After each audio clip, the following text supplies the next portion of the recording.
What's going on, everybody? So today I wanted to make a part one on the two-part series of all the signs through the midheaven. Now, for those of you that don't know, the midheaven is a point in astrology where, okay, so you have the horizon. This way, with the sign that's rising, that's the rising sign, that's the ascendant.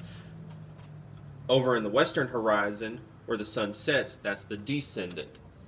The highest point where the sun's at is called the meridian, also known as the midheaven. Midheaven-coulsulting. I don't know if that's exactly how it's pronounced. However, it's essentially in astrology the point in the natal chart that depicts your career.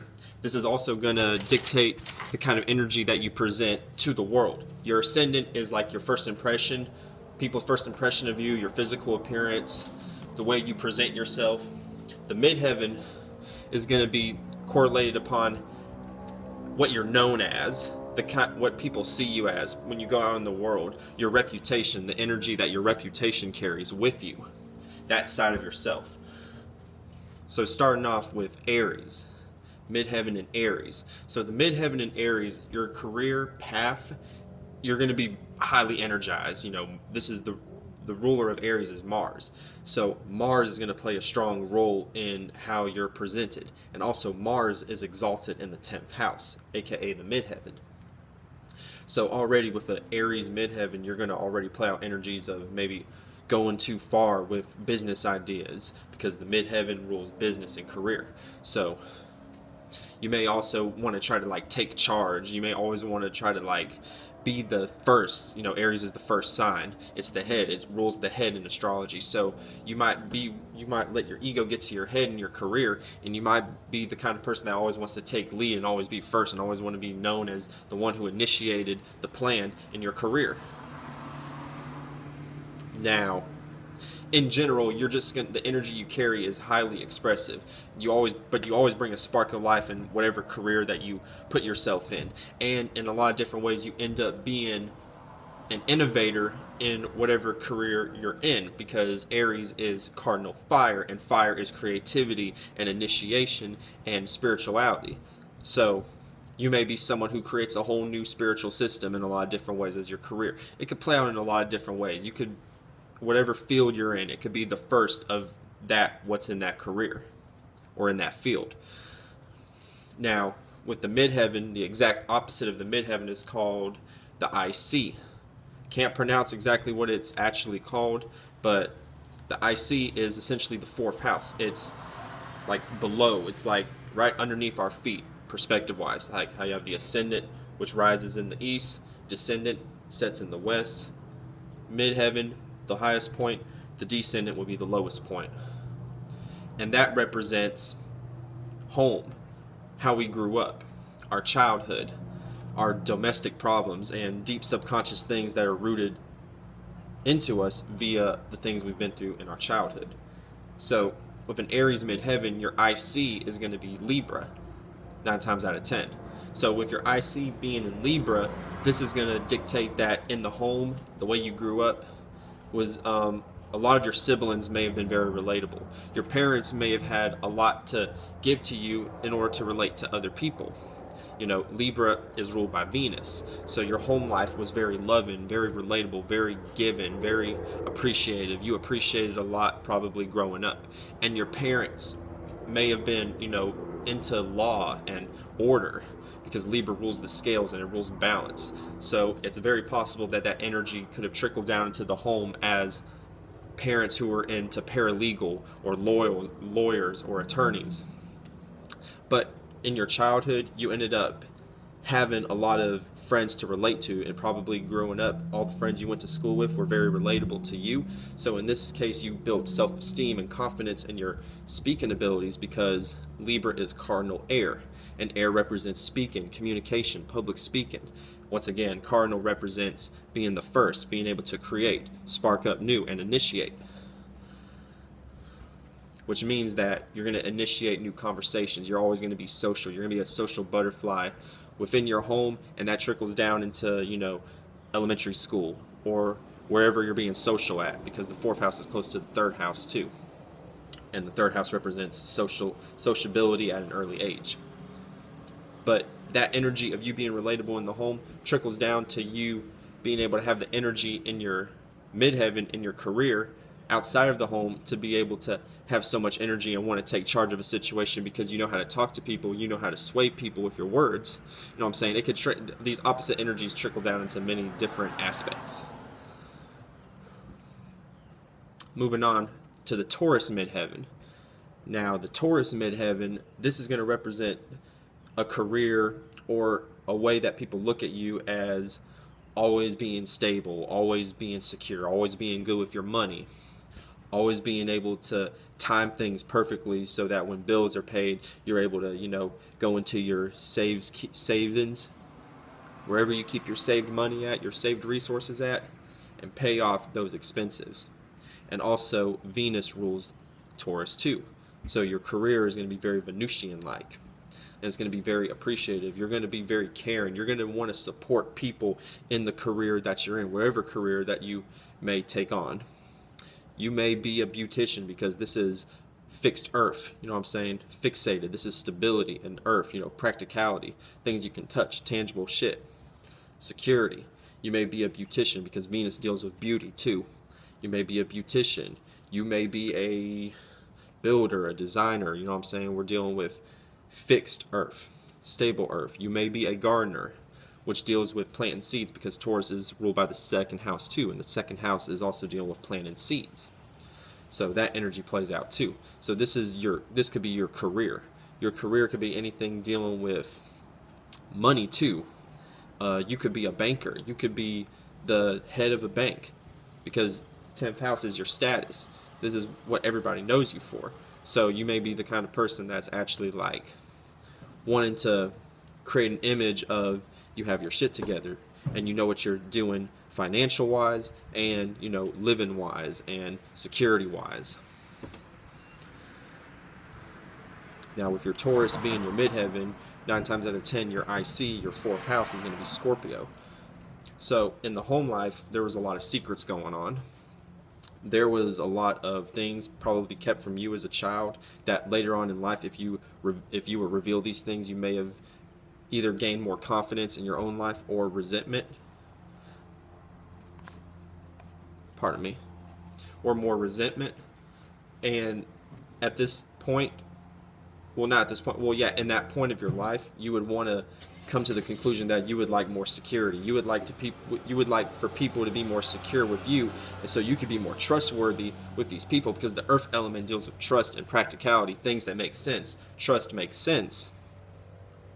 So that energy is going to be playing out because since things were very private in the home, things were being kept from you, or you kept a lot of secrets as a child, or you lied a lot as a child.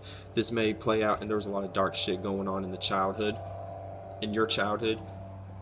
You just want to be known as someone who's like secure. You don't want to feel vulnerable.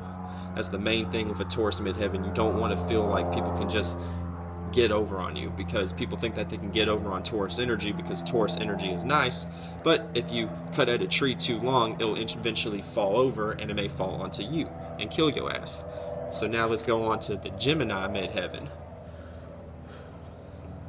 Now Gemini midheaven.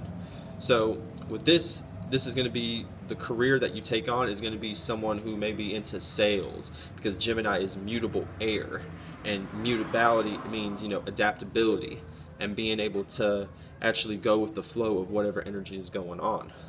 So you may at the drop of a dime be able to change up your demeanor to be able to sell a product. You may be able to put on a mask easily to be able to sell people a product and everything. Not for any bad or malicious reasons, but you just have the ability to be very, good with your words when it comes to being in the career. People trust you. People get the impression that they can trust you. Pardon me. And you might just be known in general as being a people person. You know what I'm saying? Your career might be someone who goes and knocks on people's doors and actually initiates having the conversation of wanting to sell a product, but you're going from door to door. You're literally putting yourself in a position where you're talking to all sorts of people and connecting with all sorts of people. So you have that salesman energy. And then you may be a researcher too, because also with a Gemini midheaven, you may be a jack of all trades because you know so much, you know so many careers. Because any mutable energy in the 10th house is going to be dealing with, jack of all trade kind of energy. And then in this case, it's probably going to be, you may be a speaker, you may be a public speaker, you may be able to, your career may be actually teaching different languages because you're bilingual. So that could dictate someone with a Gemini midheaven too, someone who's very proficient with other languages, and that's what you're known for. And then in this case, your Sagittarius IC, 9 times out of 10, your 4th house is going to be Sagittarius. In the childhood life, in the home life, you were given a lot of wisdom, and you experienced a lot. There was a lot at your disposal. It was very expansive. Your childhood was very expansive because Sagittarius is ruled by Jupiter, and Jupiter rules the planet that rules expansion, luck, fortune, prosperity, and also confidence and self-esteem. So in the childhood, you were pretty much given the energy to be able to be interested in the things that you're interested in order to be able to have the career that you have, or have the identity that you're known as in the public, which is someone who can put on multiple masks and be able to communicate and be able to be social and have that effect on people to where they can sell a product, or that this is just what they love to do. They just love talking, basically. Or they may be an actor, or they may be bilingual and they may teach multiple languages, and that's their career. And this all comes from, in the childhood, there was a lot of interest. There was a lot of, the Sagittarius energy was there, so that created a lot of interest, period, in the home. Now, moving on to the Cancer midheaven. Okay, the Cancer midheaven. So with the Cancer midheaven, you will be known as a nurturer, basically. This is basically what you're known as to other people. And the kind of career that you have is going to dictate the kind of energy that this career takes on.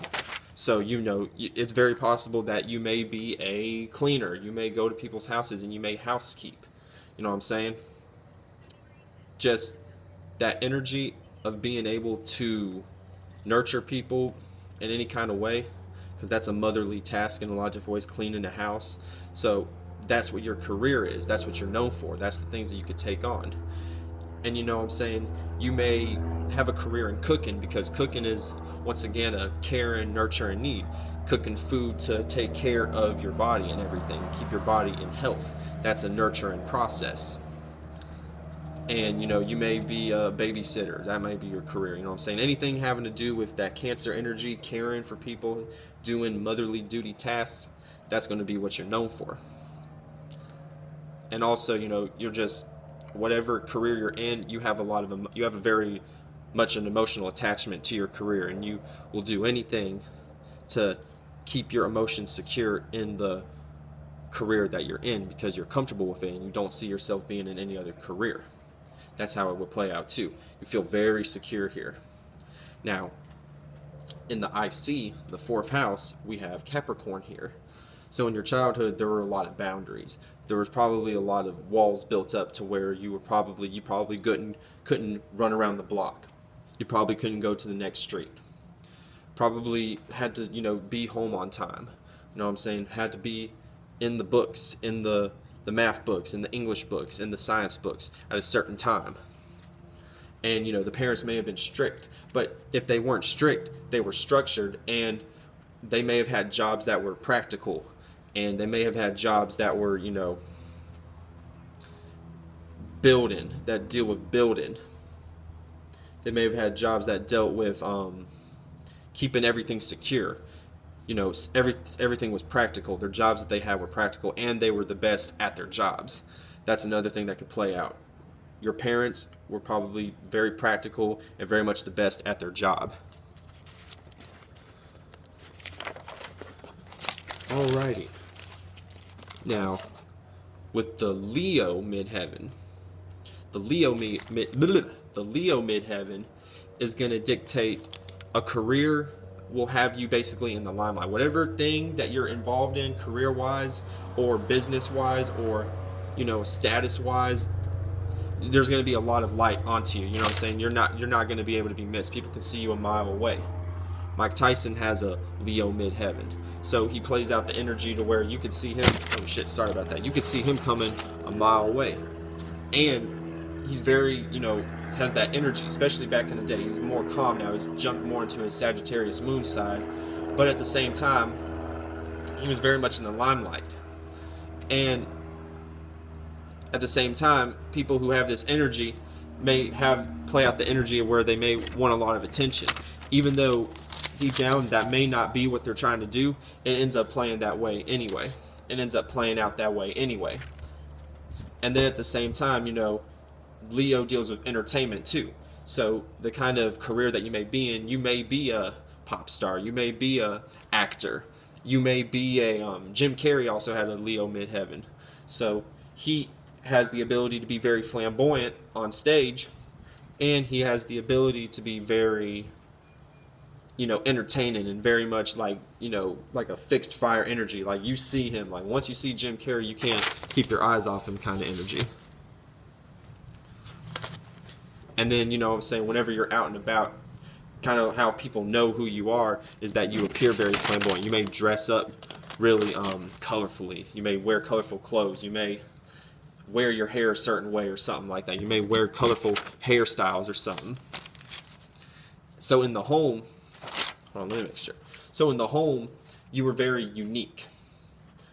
The childhood was very unique, and the parents were probably unconventional. You probably had very different parents. You know what I mean? Your parents may have been, from different cultures. One may have been from one culture, the other from another. At the same time, your parents, they may have been into very interesting activities. You know what I'm saying? They may have been into unique jobs. They may have been into jobs that seemed unconventional. You know what I'm saying? They may have been entrepreneurs. Your parents may have been entrepreneurs. And you may have grew up in an environment where that kind of energy was, basically like acceptable. Because some people are based upon a tradition. What I'm trying to say, I'm not getting my words out right for some reason. People expect their children to kind of base things off of tradition. But then you have some parents that want their children to do their own thing. That would be more so the kind of the archetype of the Aquarius in the IC. That's what I meant to say. Aquarius in the 4th house is going to deal with a childhood that was very unique, very unconventional. There were a lot of changes in the home too. Your parents may have been divorced. You may have went and traveled to other locations. You may have moved a lot. There's a lot of change, and you may have been very rebellious growing up as a child too, which is why in your midheaven you appear very flamboyant, because you being just rebellious in general, you kind of develop your own style of doing things, and if that in this case, that style is going to be based upon things that are very expressive, because the opposite of Aquarius is Leo, so that by default is going to play out like that. Okay, and finally, Virgo midheaven. Okay, now with the Virgo midheaven, you will be known as a researcher. You will have a career that gives you the opportunity to wear many hats, basically. And in this case, it may not just be like speaking like Gemini, because Mercury rules both Gemini and Virgo. So it may not play out 100% like that. It may play out like more on a practical level, like, doing different jobs. Like maybe you have a blue collar job and a white collar job. Or you may have a whatever collar job. There's many different collar jobs. You may work many different jobs, you know what I'm saying? And they're very practical too. All these jobs are very practical and they all make sense. And then at the same time, you could be known as a heavy researcher too, because Virgo has that researcher mindset. And your career, you may be a detective too, because Virgo is like looking at the details and it's looking at all the crevices and all the nooks and crannies. So you're able to have that proficiency of being able to be like an investigator, with Virgo being in your midheaven. Now your childhood, you had a very vivid childhood. Things were very emotional in the home.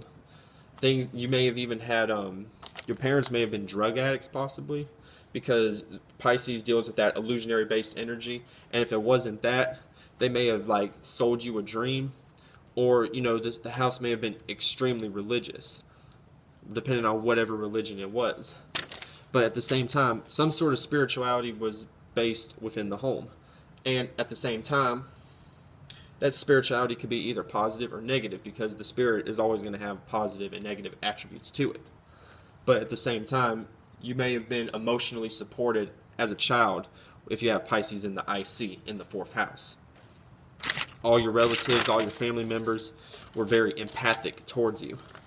And this gave you the confidence to be able to wear these many hats as a career later on in your life, and be able to understand how people think too. When you go out into the real world, when you go out into the public, whenever you like interact with people, you're able to like understand in detail where these people are coming from, because in your home life you had a very empathic family and a very empathic upbringing.